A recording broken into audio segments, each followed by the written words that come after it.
अस्सलाम वालेकुम जनाब। सर 17 अप्रैल 2022 है सर। अज मक्की जी है जो मैं दोबारा पानी ला रहे हैं पूरे एक हफ्ते बाद। देखिए OWDC आ रहा जी, और झग देखो कितनी ज़बरदस्त बन रही है। 30,000 लीटर का हौस तैयार है जी। इंशाल्लाह 10,000 लीटर जोड़ा है एक एकड़ च फ्लड करांगे हम असी। सर आ गई अपना 15 किलो DAP और 15 किलो यूरिया, ये डीकंपोज की हुई 4-5 दिन की। ये अज असी मक्की नूं फ्लड करांगे जी। तुसीं देख रहे हो फ्लडिंग का तरीका, वाल खोलिया होया, पानी के नाल उन्नी को मिक्सिंग होकर जा रही है जी। और तुहानूं सरवा व्यू दिखाने मक्की का।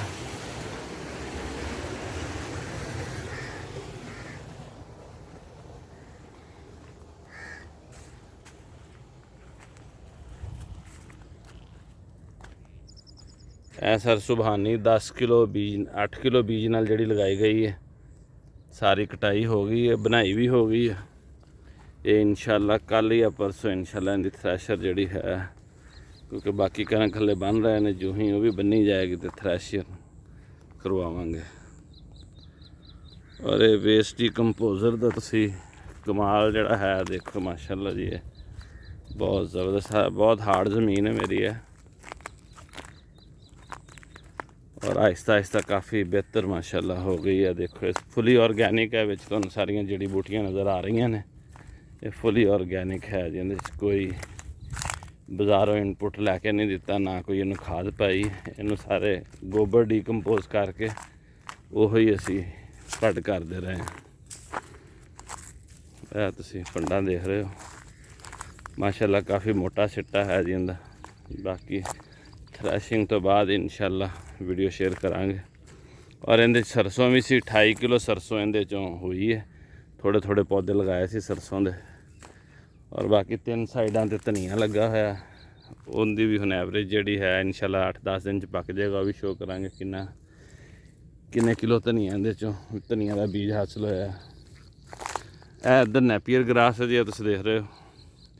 इनू भी सिर्फ गोबर और वेस्ट डीकंपोजर दोनों ही डीकंपोज करके लगाए गए हैं। हुण तक इनू भी तीसरा पानी जिहड़ा लग गया इसमें 15-15 दिन के बाद, और गोबर और वेस्ट डीकंपोजर। अज इनू भी पानी लगावांगे। इनू सिर्फ असी OWDC फ्लड करांगे 4-5 हज़ार लीटर, उनका रिजल्ट भी शेयर करांगे। इनकी कटाई नहीं कर रहे क्योंकि काफ़ी दोस्तों ने बीज की फरमाइश की हुई है, उन्होंने बीज देना है, इसलिए फ़िलहाल इस तरह ही, ताकि जिन्ने भी दोस्त इनके तो फ़ायदा चुक लैन।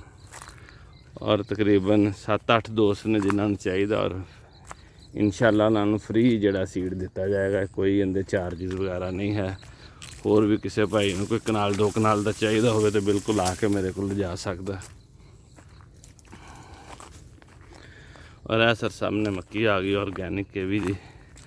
ऑर्गैनिक के कहते स्प्रे कोई नहीं हुई बिल्कुल भी, और खाद बहुत थोड़ी है खाद।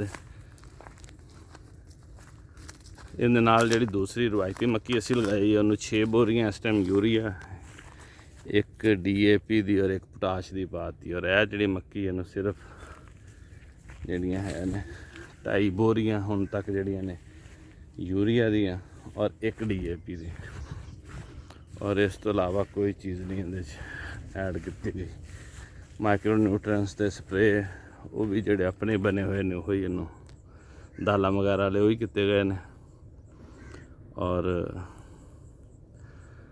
इस तो इलावा इहदे ते जिहड़ी है स्प्रे ऑर्गैनिक ही अक वगैरह ततूरा वगैरह वही की गई। उहदे नाल ही आल फॉल आर्म का जिहड़ा है काफ़ी कंट्रोल हो गया, क्योंकि चारे चों निकल के इधर आई सी बीमारी। सिर्फ साइडां तो साइडां ते 2-3 स्प्रे जिहड़े ने 4-4 दिन के वक्फे नाल कीते ने, तो बिल्कुल सही हो गई है। हले भी कुछ पौधों ते तुहानूं असरात नज़र आ रहे होने, लेकिन सुंडी चेक की असी बिल्कुल कोई नहीं मर गई हुई। बस स्प्रे सुबह 6 बजे करना तरेल च, ताकि स्प्रे कॉम्परां च आ जाए।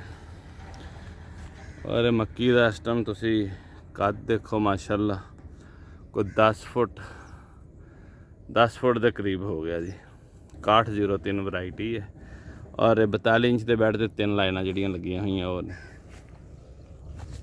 बाकी सर इंशाल्लाह इनका शेयर करांगे इनकी की एवरेज आई है, इनकी भी शेयर करांगे और रवायती मक्की जी लगी उनकी भी शेयर करांगे भी आया सानू OWDC नाल डीकंपोज करके खादा लाने नाल कोई फ़ायदा होया है या बस नहीं होया। बज़ाहरी तौर पर तो माशाल्लाह ये मक्की जी 6 बोरियां यूरिया लगियां ने उनके तो इनका कद उच्चा ही है और टांडा भी इनका उनके तो मोटा है। ये देखो टांडे का साइज़ देखो जी,